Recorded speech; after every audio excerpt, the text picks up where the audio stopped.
5월 가정의 달을 지내면서 여러분에게 두 가지 질문을 던지려고 합니다. 첫 번째 질문은 여러분의 마음속에 우리 집 가문을 한번 세워봐야 되겠다, 이런 마음이 있으신지요? 또 한 가지 두 번째 질문은 그 가문을 믿음의 가문으로 세우고자 하는 그런 열정이 있으신지 한번 자신에게 질문해 보시기 바랍니다. 여러분, 이 두 가지 질문은 굉장히 중요합니다. 첫 번째 질문, 가문을 세우고자 하는 그 열정이 있느냐는 질문은 꿈이 있느냐를 점검하는 질문입니다. 여러분, 아마 모든 사람들은 나름대로의 꿈을 가지고 있을 것입니다. 좋은 대학을 들어가겠다, 좋은 직장을 얻어야 되겠다, 아니면 높은 지위를 차지해야 되겠다, 이런저런 그 꿈이 있습니다. 그런데 그런 꿈과 함께 정말 우리 집 가문을 한번 세우고자 하는 그런 꿈이 있으시냐고 이렇게 물으려고 합니다. 이 질문에는 자녀의 미래가 결정되는 중요한 연결고리가 있기에 정말 중요합니다. 과거 우리 부모님 세대에는 어른들만 꿈이 있었습니다. 내가 출세하여 이러이러한 사람이 되리라, 아니면 부부가 우리 내 집 마련을 하자, 이런 것을 꿈으로 이렇게 가졌습니다. 그런데 그 꿈은 지극히 개인적인 꿈이었습니다. 그 꿈에 이렇게 자녀들, 가족이 함께하는 경우는 극히 드물었습니다. 그러다 보니까 출세한 대부분의 사람들이 자기의 꿈은 이루었지만 가족을 잃어버리고 정서적으로 자녀를 잃어버림으로 이 가정이 무너지고 깨어지는 것들을 종종 봅니다. 그런 점에서 가문을 세우고자 하는 열정은 모든 사람이 반드시 가져야 할 그런 열정인 줄로 믿습니다. 또 한 가지 질문은 그 가문을 믿음의 가문으로 세우겠다고 하는 이런 열정이 있으시냐는 것입니다. 가문을 세우겠다는 꿈까지는 가질 수 있는데 그 꿈이 지극히 세속적일 수 있습니다. 내 아들은 몇 평짜리 아파트에 살아야겠다, 내 딸은 얼마 정도의 수입이 있는 남자에게 시집을 보내야겠다, 이런 세상적인 기준이 그 가문을 일으키는 꿈이 되어버린 그런 가정들을 종종 봅니다. 그래서 어떤 집은 재산을 많이 모으는 것이 가문의 목표인 그런 집도 있습니다. 그러나 실상 그러한 가문은 사상 누각과 같은 것입니다. 모래 위에 지은 집과 같아서 언제 어느 때 이렇게 무너질지 모른다는 것입니다. 제가 알고 있는 어떤 분은 돈을 아주 많이 번 그런 사람입니다. 죽어라 사업을 해서 하여튼 한평생 큰 재산을 모은 재력가가 있습니다. 근데 어느 날 불치병이 걸려서 투병을 하다가 돌아가셨습니다. 그 재산이 어떻게 되었을까요? 졸지에 남편을 잃은 미망인가? 더 기가 막힌 것은 그 재산을 조금이라도 더 차지하려고 딸과 사위가 한마음이 되어서 아주 애를 먹이는 것입니다. 하여튼 아들도 있는 집인데 하여튼 굉장히 힘들어하는, 그래서 심지어 이제 그 재산 분쟁 때문에 고소까지 하는, 그래서 엄마와 딸이 재판장에 서야 되는 이런 지경에까지 이르렀습니다. 아버지의 영정 앞에서 이게 얼마나 그 가슴 아픈 그런 이야기겠습니까? 그러므로 여러분, 가문을 세우는데 믿음의 가문을 세우는 것이 정말로 중요합니다. 그래야 그 가문이 진짜 좋은 가문이 될 줄로 믿습니다. 여러분, 비록 세상적으로 대단하게 출세하지 않았더라도 괜찮습니다. 여러분, 하나님 앞에서 충성하고 그리고 봉사하고, 자식은 부모를 존경하고 또 아내는 남편을 사랑하고 부모는 자식을 존중하는 이런 가정이 행복한 가정이요, 또 사랑의 가정으로 이렇게 진정한 믿음의 문중이 되게 될 줄로 믿습니다. 여러분, 그렇게 위해서 우리가 오늘 말씀을 통해서 이렇게 믿음의 가문을 세울 수 있기 위한 그 비결을 우리가 살핌으로써 함께 은혜를 나누시는 저와 여러분 되시기를 바랍니다. 첫째, 신앙교육을 최우선에 두어야 합니다. 신앙교육을 최우선으로 두어야 합니다. 어떤 분은 이렇게 말씀하실 것입니다. 목사님, 제가 우리 아이 학교 공부에 대해서는 제가 아주 확실합니다. 아이가 확실하게 숙제를 하도록, 예습 복습을 철저히 하도록 얼마나 애를 쓰며 지도하였는지 모릅니다. 나는 내 자녀에게 공부를 가르치기 위해서 이 땅에 태어났다, 부모교육 현장을 낭독할 정도로 아주 저는 목숨을 건 교육을 내 자녀에게 시켰습니다. 이렇게 자부하는 분들이 계실지도 모르겠습니다. 어쩌면 우리 부모님들 대부분의 심정이 능력이 안 되어서 못 가르칠 뿐이지, 능력만 된다면 다 이렇게 가르치고 싶은 심정이 아니겠습니까? 그런데 그렇게까지 가르치면 무엇하겠습니까? 그렇게 전심전력하여 공부를 가르친들 그 결과가 어떠하리라고 여러분 생각하십니까? 이렇게 어떤 아이는 그렇게 했는데도 아이가 방황을 하거나 또 기본머리가 받쳐주지를 못해서 못한다면 더 이상 할 말이 없을 것입니다. 또 반면에 부모가 신경을 쓴 보람이 있어서 그 아이가 부모의 기대대로 출세하였다면 여러분 얼마나 또 마음이 기쁠까요? 그렇게 자녀들이 교육을 잘 받아서 출세를 하고 세상적으로 잘 나가는 가문을 이뤘을 때 대부분의 부모님의 마음은 아주 너무너무 기쁘실 것입니다. 저도 만약 제 자녀가 그렇게 아주 좋은 대학을 들어가고 또 좋은 직장을 얻고 사장이 되고 영화 감독이 되고 아주 훌륭한 아주 그런 세상적으로 출세한 사람이 된다면 굉장히 자랑스러울 것입니다. 아마도 모르긴 몰라도 한쪽에서 이렇게 입이 귀에 걸려서 희죽희죽 웃으면서 다닐지도 모르겠습니다. 그런데 우리 믿는 사람들은 여기에 한 가지 조건이 반드시 붙어야 합니다. 그것은 그 자녀가 신앙적으로 든든히 서 있는 것을 전제로 할 때 자랑스러운 것입니다. 만약 내 자녀가 대통령이 되고 삼성과 같은 대기업의 총수가 되었다고 할지라도 만약 예수님을 믿지 않는다면 자녀 교육을 과연 성공했다라고 말할 수 있겠느냐는 말입니다. 아마도 목사로서 얼굴을 못 들고 살 것입니다. 밤마다 새벽마다 눈물을 흘리며 그 아이를 위해서 애통하며 기도해야 될 것입니다. 그러므로 우리는 믿는 사람으로서 우리의 자녀를 어떻게 키워야 할지를 고민해야 합니다. 여러분 반드시 신앙으로 가르치시기를 주님의 이름으로 축원합니다. 오늘 본문 7절 말씀입니다.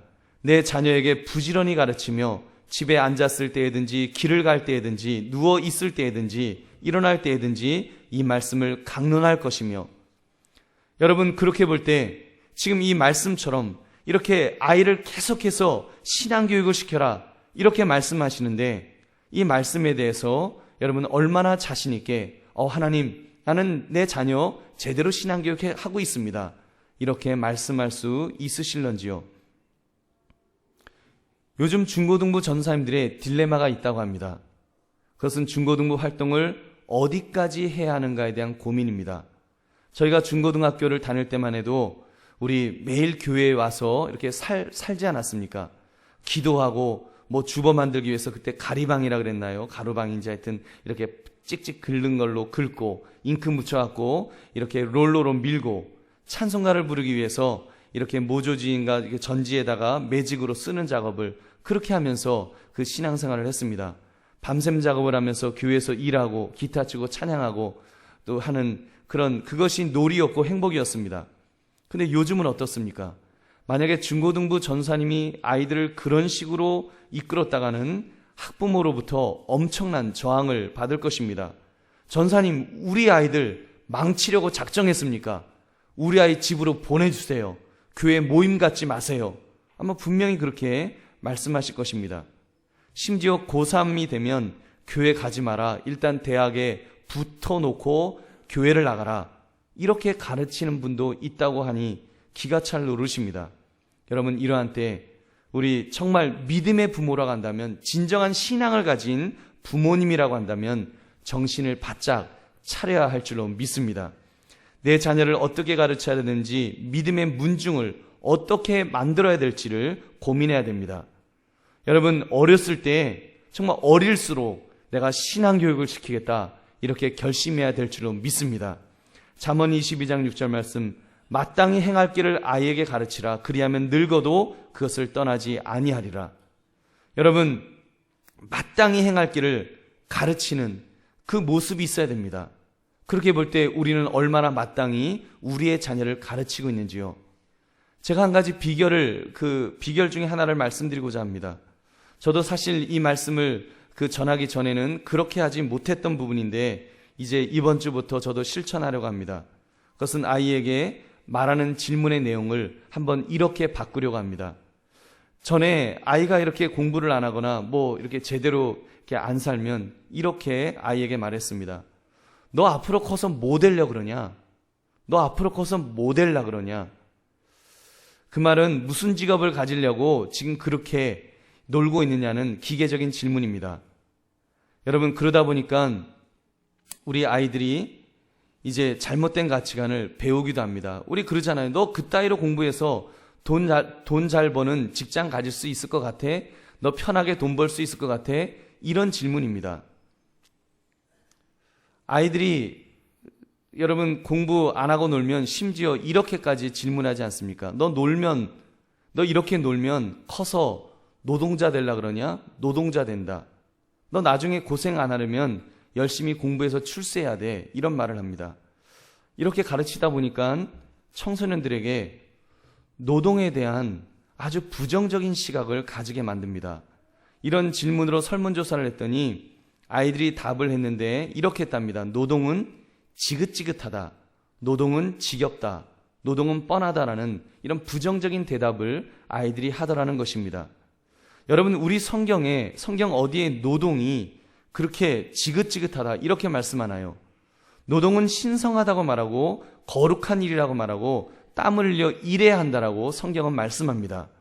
근데 그런 교육이 과연 되고 있는지요? 여러분, 그런 교육이 내 가정에서부터 안 되니까 요즘 우리나라가 어떻게 되어가고 있습니까? 학력은 인플레이션 됐다 그러고 그런데 청년 실업은 더 높아지고 있습니다. 여러분, 그래서 보면 3D 업종에서 일꾼을 찾아야 되는데 일꾼이 없어서 외국인 노동자를 고용하는 이런 해프닝이 벌어지고 있습니다. 요즘 땀 흘려 일해야 하는 업종들 젊은이들이 별로 가려고 하지 않습니다. 이것은 세상이 잘못되어도 대단히 잘못 가르치고 있는 우리의 현주소를 보여주는 것입니다. 여러분, 그래서 앞으로는 이 질문을 조금 바꾸어야 하리라고 그렇게 생각합니다. 너 커서 어떤 인생을 살려고 그러냐? 너 어떤 사람이 되려고 하느냐? 이렇게 질문해야 됩니다. 훨씬 성숙한 질문 아닙니까? 우리의 자녀가 더 깊이 인생을 생각할 수 있는 질문이라고 믿습니다.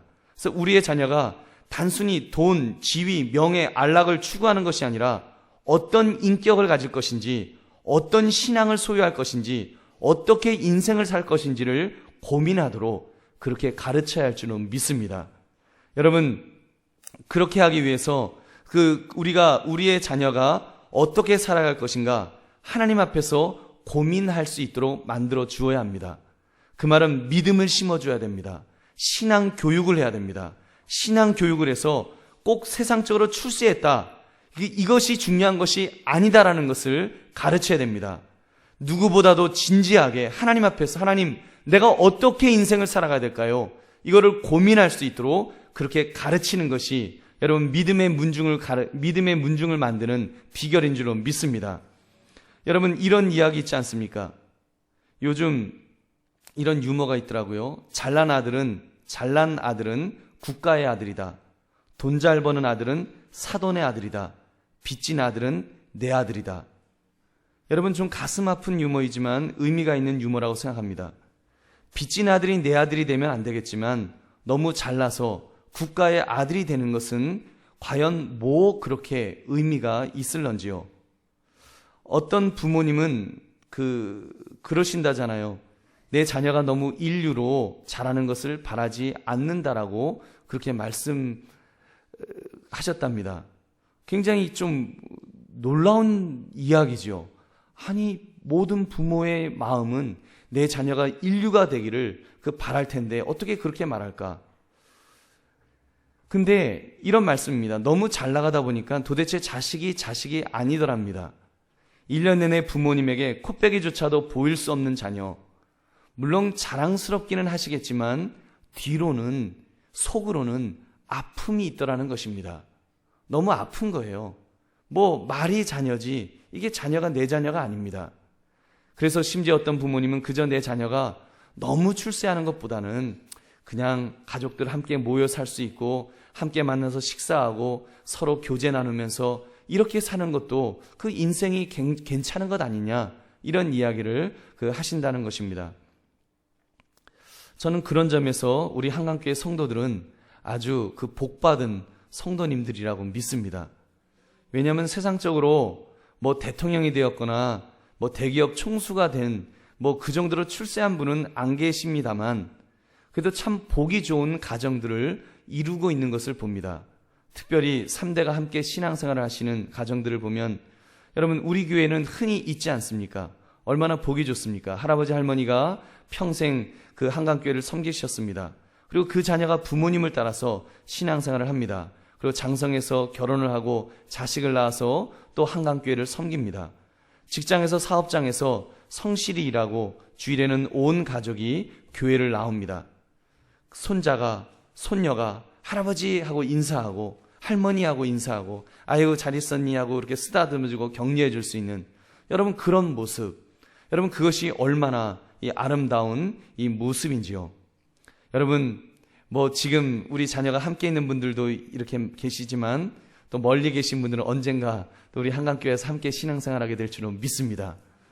여러분 굉장히 좋은 것입니다. 제가 함께 한 교회를 섬기는 거 참 뭐 꼭 우리 교회에 와서 좋다 이것도 물론 그것도 있지만 그 굉장히 좋더라고요. 가만 보니까 부모님 특히 모시고 있지 않는 분들 경우 주일날 매주 한 번씩 부모님을 만나면서 이렇게 또 신앙생활 잘하는 모습을 통해서 부모님을 흐뭇하게 만드는 그것보다 더 큰 효도가 어디 있습니까?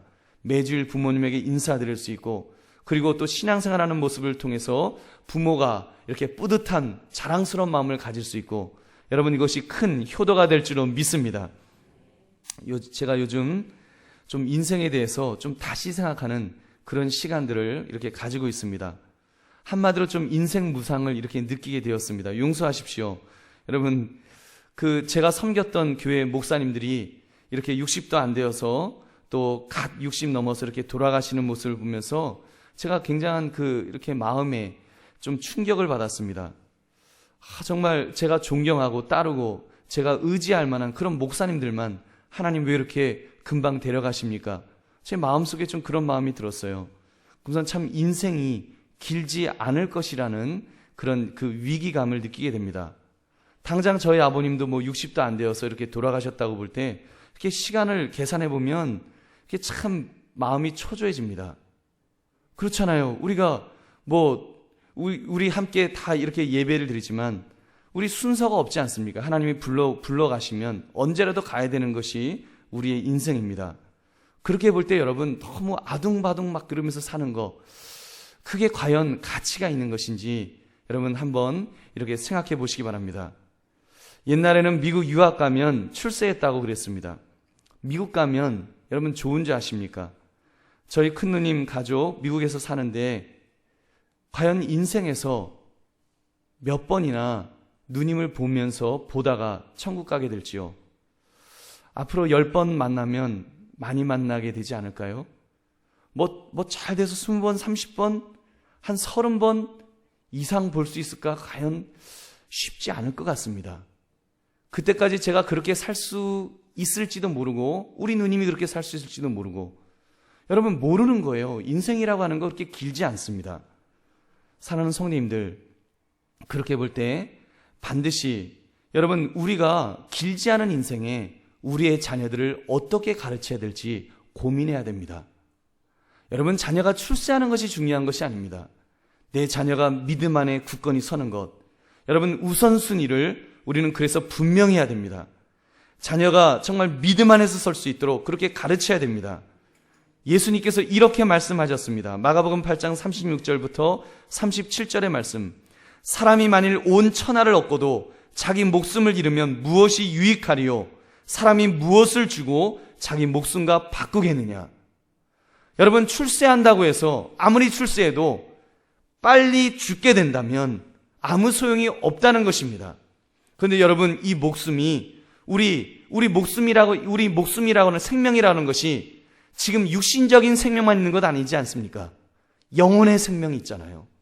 우리 이제 죽었을 때 우리가 가야 되는 영원한 생명이 있는데 천국에서의 삶을 영생이라 그러고 지옥에서의 사는 것을 영벌이라고 말합니다. 그렇게 볼 때 우리 영생을 얻어야 되지 않겠습니까? 만약에 천하를 얻고도 만약에 영생을 잃어버린다면 그보다 불행한 인생이 어디에 있겠습니까? 그렇다면 우리가 믿음으로 우리의 자녀들을 가르치는 것 얼마나 중요한지 모릅니다. 사랑하는 성도님들 이제부터 교육의 우선순위를 더 가치 있는 것에 둘 수 있기를 바랍니다. 세상적인 것들, 육신의 정욕에 속한 것들에 두지 맙시다. 그보다 더 가치 있는 것, 특히 신앙교육에 둡시다. 우리가 우리의 자녀들과 함께 할 수 있는 시간, 이 주어진 시간 안에 여러분 분명히 가르치십시오. 어릴수록 좋습니다. 반드시 신앙으로 교육하시기를 주님의 이름으로 부탁드립니다. 자녀가 장성했습니까? 장성하면 장성한 대로 신앙교육을 시킬 수 있습니다. 위하여 기도하십시오. 그리고 무엇이 가치 있는지, 정말 부모로서 너가 무엇이 되기를 원하는지 그것을 자녀에게 이야기해 주십시오. 특별히 그 손주들에게라도 꼭 신앙교육을 이렇게 시키시기 바랍니다. 부끄러운 이야기입니다만 저는 아버지로서 아이들이 이렇게 신앙적으로 크고 있는 모습, 그것들을 잘 점검하지 못할 때가 있습니다. 성경을 잘 읽는지 제대로 점검을 못합니다. 성도님들을 돌보면서 막상 등잔 밑이 어둡다고 제대로 못해요. 그리고 제가 목사의 아들로 자랐기 때문에 아이가 강요로 느낄까 봐도 또 이렇게 심하게 말을 못합니다. 근데 저희 집 할머니께서 아이들에게 성경 읽기를 점검해 주십니다. 아무개야, 성경 읽으면 할머니가 용돈 줄게. 그러니까 애들이 용돈 얻는 또 재미도 쏠쏠하니까 또 그러면서 성경을 읽기 시작해요. 그러면서 아이들이 성경에 대한 관심을 가지기 시작하면서 이렇게 그 영적으로 많은 도움을 받는 것을 이렇게 보게 됩니다. 성경을 돈을 주면서 읽혀야 되는지에 대해서는 고민할 문제입니다만, 아무튼 여러분, 적어도 할아버지 할머니로서는 그 사랑이 전달될 것입니다. 우리 할머니가, 우리 할아버지가 나를 얼마나 이렇게 그 영적으로 그 관심을 갖고 계시는지, 여러분 그 신앙이 전수되게 될 줄로 믿습니다. 그러므로 여러분 자녀에게 신앙교육을 최우선으로 삼아 가르치시는 그런 저와 여러분 되시기를 주님의 이름으로 축원합니다. 두 번째, 신앙교육의 본을 보여야 합니다. 여러분은 여러분의 가정을 무엇이라고 생각하십니까? 여러분의 가정을 무엇이라고 생각하십니까? 보금자리? 영혼의 안식처? 쉼터? 좀 긴장을 푸는 쪽으로 많이 생각하지 않으시는지요? 사실 밖에서 너무 힘들게 사시니까, 너무 힘들게 일하셨기 때문에 집에 오면 좀 쉬고 싶은 마음이 있으실 것입니다. 그런데 여러분, 과연 우리의 가정이 그렇게 우리가 무장해제하고 그냥 마음 푹 놓고 퍽 하고 쉬기만 할 그런 장소일까요? 여러분 자녀에게는 과연 가정이 어떤 의미일까요? 여러분 자녀들에게도 그냥 쉼터가 되겠습니까? 만약에 가정이 그냥 쉼터라고 한다면 우리 모두 다 무장해제하고 그냥 헉하고 편안하게 쉬기만 해도 될 것입니다. 그러나 여러분, 만약에 자녀에게 가정이 다른 의미가 있다면 어떻겠습니까? 특히 신앙교육을 받아야 할 자녀에게 가정은 단순한 쉼터가 아닙니다. 여러분, 가정은 여러분의 자녀를 그 신앙으로 교육시켜야 될 학교의 기능이 있는 줄 믿으시기 바랍니다. 학교의 기능이 있습니다. 학교의 기능이 있어야 될 가정을 만약에 그 일을 제대로 감당하지 못한다면 그 영적 책임이 분명히 부모에게 있을 것입니다. 어떤 목사님이 이런 말씀을 하시더라고요. 차 목사, 우리 집 큰아들 때문에 아주 내가 너무 참 힘들어. 우리 큰아들이 나에 대해서 분노가 있어. 내가 그 아이를 어려서부터 너무 욱박지르고 혼만 내키고 때리고 했더니 걔가 나에 대해서 분노심이 있다는 것입니다. 지난번에 그는 아빠 나 이제 아빠 안 볼 거야 이런 말도 하고 육두 문자를 아버지에게 날리는데 자기가 아주 충격을 받았다는 것입니다. 여러분, 굉장히 인격적으로 잘 갖추어진 목사님입니다. 근데 그 목사님이 그런 이야기를 하는데 제가 아주 겁이 덜컥, 이렇게 가슴이 덜컥 내려앉더라고요. 저도 사춘기를 보내고 있는 두 아들을 가진 아버지입니다. 얼마나 겁이 나는지 모릅니다.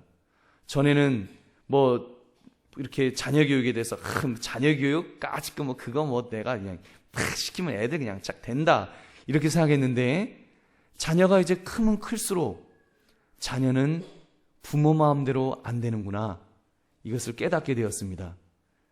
제가 좀 철이 드는 것 같지요? 자녀는 부모 마음대로 안 되더라고요. 시간이 지나면 지날수록 더 뼈저리게 느낍니다. 그러므로 여러분, 가정을 쉼터로만 보면은 안 됩니다. 적어도 여러분의 자녀들이 있는 동안에 가정은 쉼터가 아니라 학교임을 여러분 믿으시기 바랍니다. 그래서 제가 좀 힘든 제안을 드리겠습니다. 집으로 퇴근하는 아버지가 아니라 집으로 출근하는 아버지, 집으로 출근하는 어머니가 되십시오. 영적 가문을 세워가기 위해서 부모는 자녀들의 정신적인, 영적인 환경을 제공해 줄 의무가 있습니다. 여러분의 자녀들과 함께 있는 공간이라고 그냥 내가 편하게 쉬고만 있어서는 안 된다는 것입니다. 어떻게 해야 되겠습니까? 부모가 가정으로 출근 도장을 찍어야 됩니다. 준비가 되었건 준비되지 않았건 상관없이 울며 겨자 먹기로라도 여러분은 영적 스승이 되어야 합니다. 여러분이 원하던 원하지 않건 여러분의 자녀들은 학생이 되어서 여러분을 지켜볼 것입니다. 겁나는 사실은 이 학교는 수업 시간, 쉬는 시간이 있는 것이 아닙니다. 퇴근 시간도 없습니다. 24시간 여러분의 자녀들은 심지어 잠자는 모습까지도 여러분의 자녀들은 여러분을 볼 것입니다. 그리고 닮아갈 것입니다. 여러분, 그렇게 볼 때 얼마나 겁나는 일입니까? 피가 마를 정도로 영적으로 긴장해야 될 것이 적어도 영적인 긴장을 가정 안에서 가져야 됩니다. 자녀들 앞에서 그 긴장을 해야 합니다. 그렇게 볼 때 여러분, 우리는 어떻게 살고 있었습니까? 과연 정말 여러분의 마음속에, 나의 마음속에 내가 하나님 내 자녀들 앞에서 내가 영적으로 하나님 중심된 신앙을 가지고 살았노라고 장담하실 수 있으실런지요? 여러분, 혹시 우리가 자녀들 앞에서 믿음이 흔들리진 않았습니까? 오늘 4절 5절 말씀 한번 보십시오. 이스라엘아 들으라. 우리 하나님 여호와는 오직 유일한 여호와이시니 너는 마음을 다하고 뜻을 다하고 힘을 다하여 내 하나님 여호와를 사랑하라. 이렇게 말씀하였습니다. 여러분, 이 고백이 저와 여러분의 고백 되시기를 주님의 이름으로 축원합니다. 여러분, 이 고백이 있어야 됩니다. 이 고백이 있어야 됩니다. 과연 우리가 이 고백처럼 그렇게 살고 있었는지요? 혹시 흔들린 적은 없습니까? 하나님 앞에서 응석 부리고 정말 하나님, 내가 이거 좀 하나님 믿어야 될지 안 믿어야 될지 잘 모르겠어요. 그 흔들리는 모습을 여러분 내 자녀 앞에서 하지 않았습니까? 만약에 가정에서 자녀 앞에서 만약에 흔들렸다면 우리는 땅을 치고 회개해야 됩니다. 여러분, 우리가요 적어도 자녀들 앞에서 정말 그런 모습을 보이면 여러분 자녀가 얼마나 흔들리게 될지, 나는 요만큼 흔들렸는데 자녀는요 정말 그 지진이 나는 것 같은 그 흔들림 속에 방황해야 하는 것입니다. 여러분, 그렇게 볼 때 내가 어떤 모습으로 살고 있었습니까? 집에서 여러분의 자녀에게 몇 번이나 기도하는 모습을 보이면서 살았습니까? 혹시 매일 앉아서 신문 보고 낮잠 자고 텔레비전 보고 가끔 라이브로 부부가 싸우는 모습만 보이지는 않으셨는지요? 여러분, 만약 그렇다면 내 자녀가 무엇을 보고 배우겠습니까? 얼마나 성경 말씀을 읽는 모습을 내 자녀에게 보이고 있습니까? 날씨가 좋다고 혹시 애들을 데리고 들로 산으로 놀러 가자고 했던 적은 없으셨는지요? 그것은 우리의 자녀를 영적으로 죽이는 것과 같습니다. 여러분, 이제는 우리 정말 오늘 이 말씀처럼 내가 오직 유일한 여호와 하나님을 참으로 섬기겠노라고, 마음을 다하고 뜻을 다하고 힘을 다하여 섬기겠노라고 이렇게 결심하시는 저와 여러분 되시기를 주님의 이름으로 축원합니다. 오늘 말씀 7절부터 9절 말씀 우리 한번 같이 읽겠습니다. 시작. 내 자녀에게 부지런히 가르치며 집에 앉았을 때에든지 길을 갈 때에든지 누워있을 때에든지 일어날 때에든지 이 말씀을 강론할 것이며 너는 또 그것을 내 손목에 매어 기호를 삼으며 내 미간에 붙여 표로 삼고 또 내 집 문설주와 바깥문에 기록할지니라. 아멘. 자녀에게 가르치는데 보니까 먼저 하나님의 말씀을 너의 손목에 매고 미간에 붙이고 문설주에 붙여서 너가 먼저 본이 되라는 말씀을 하십니다. 여러분, 먼저 내가 부모로서 먼저 본을 보이면서 우리의 자녀를 부지런히 가르칩시다. 신앙교육을 가르칠 수 있기를 바랍니다. 특별히 여러분 제안하기는 우리 가정 예배를 꼭 드릴 수 있기를 바랍니다. 매일 드리면 제일 좋고 최소한 일주일에 한 번이라도 정말 우리가 온 가족에 모여서 예배를 드리는 것 얼마나 중요합니까? 이런 통계를 제가 봤습니다. 아이들이 부모님과 정기적으로 예배를 드리면 자녀들이 커서도 예배 드릴 확률이 80%라고 합니다. 어머니만 아이와 예배를 드리는 경우는 그 확률이 30%로 떨어진답니다. 그러나 아버지하고만 함께 예배를 드릴 경우 확률이 70%로 올라간다고 하니 아버지의 역할이 얼마나 중요합니까? 여러분, 아버지들이요, 우리 분명히 결심하셔서 정말 내가 가정 예배를 내가 드려봐야 되겠다, 이런 결심을 우리 할 수 있기를 바랍니다. 가정 예배 드리시면 여러분의 자녀들이 우리 아버지를 존경의 눈으로 쳐다보게 될 줄로 믿습니다. 여러분, 그리고 혹시 아직 남편이 이렇게 신앙생활하지 못하시는 분들은 여러분, 어머니가 신앙의 가장이십니다. 여러분, 어머니가 신앙의 가장으로서 자녀들과 함께 예배드리면 여러분, 그 자녀들이 믿음 안에서 굳건히 서게 될 줄로 믿습니다. 제가 그런 생각해 봤어요. 왜 어머니만 아이와 예배를 드리면 그 확률이 30%로 떨어질까? 그거는 아버지도 신앙생활을 하는 경우 아버지가 같이 예배 드리지 않고 아버지는 뺀들뺀들 이렇게 빠져나가고 엄마하고만 예배를 드리니까 아마 나쁜 본을 보여서 아이들이 더 신앙적으로 예배를 드리지 못하는 경우가 아닐까라고 생각하면서 여러분, 우리 여자분만 이렇게 신앙생활 하시는 분들은 그 용기를 내시고 정말 여러분이 믿음의 가장이 되어서 자녀들과 함께 예배를 드리면 하나님께서 동일한 은혜와 복을 부어주실 줄로 믿습니다. 그렇게 신앙교육 하시는 저와 여러분 되시기를 주님의 이름으로 축원합니다. 세 번째는 하나님의 꿈을 이루어드리는 자녀로 키워야 합니다. 신앙교육을 최우선으로 이제 두는데 빼놓지 말아야 할 것이 있습니다. 그것은 믿음의 가문을 세우려면 하나님의 꿈을 이루어드리는 자녀로 이렇게 키워야 합니다. 하나님의 꿈을 이루어드리는 자녀. 여러분, 무슨 말입니까?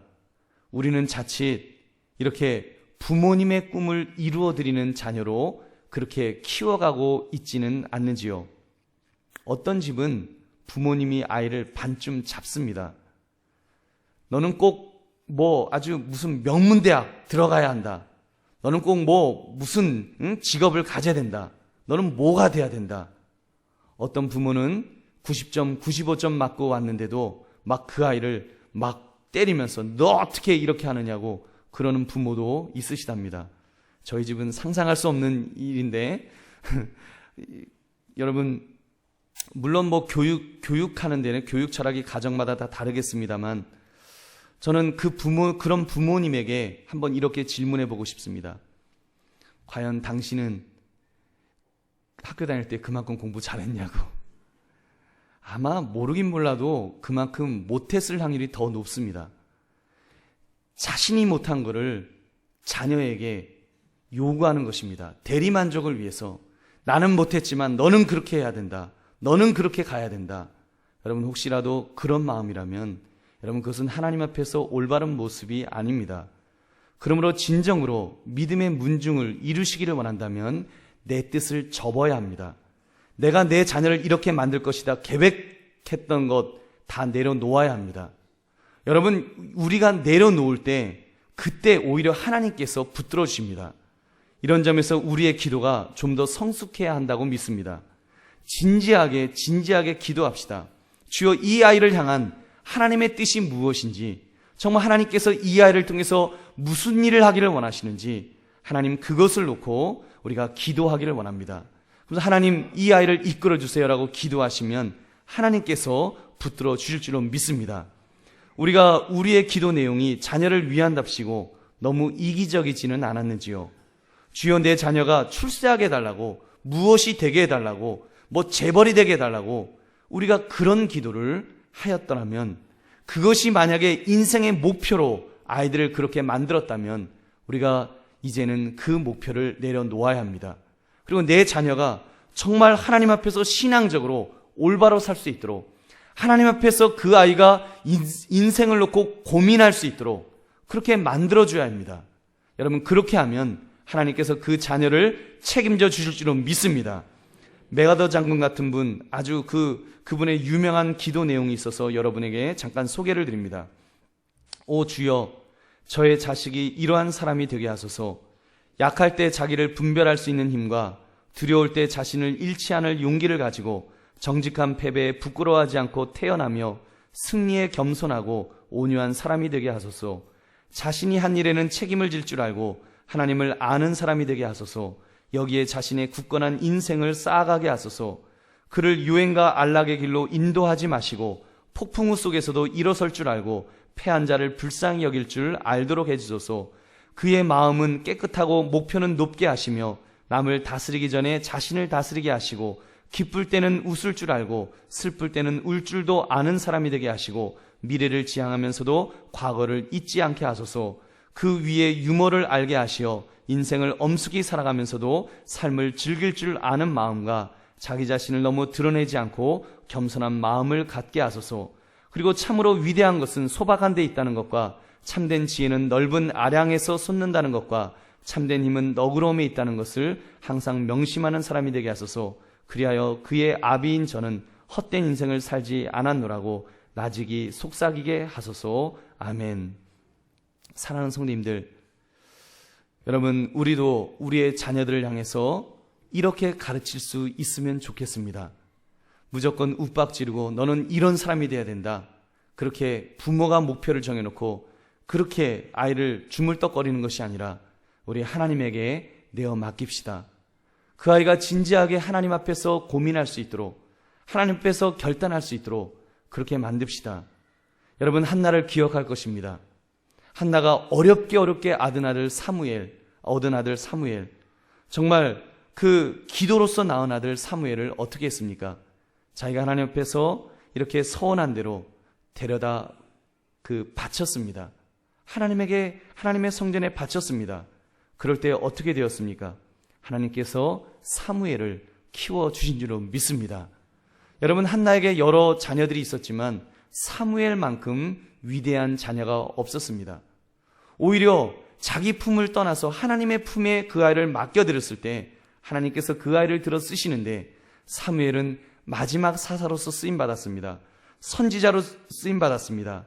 대제사장으로서, 정말 민족의 지도자로서 위대하게 쓰임받는 우리 사무엘을 우리가 볼 수 있습니다.